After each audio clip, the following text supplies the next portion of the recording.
Now here's how you can see recently viewed apps on your iPhone.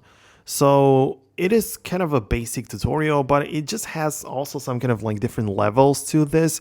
So the most basic level is to swipe up from the bottom like this, and all of your recent apps are going to pop up, right? So you can scroll through them. You can see I've been using Settings, Notion, Telegram, and it just goes like this, right? So that's pretty simple. That's like the easiest way. Obviously, if you have an iPhone with a home button, you double press the home button instead of performing this gesture. So it also kind of depends on the model.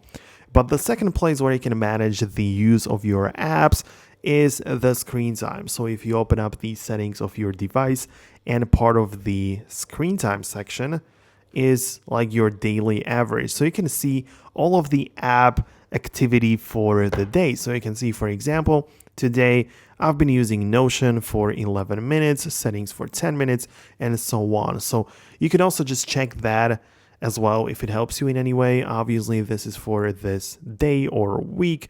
You can even switch and go back and forth. So on Friday, you can see I've been using Notion as well. So it doesn't necessarily just show you the order of apps that have been used, but yeah, it also gives you some perspective even on the like timeline right here. So it's pretty cool. Depends on exactly what you want to achieve. You also have the pickups. Essentially, pickups means that when you unlock your phone, what is the first app that you go into, right? So that's pretty cool to know as well. On also notifications right here. So if you ask me, this is pretty useful. Depends on, again, what you want to achieve, but in my opinion, this is pretty cool.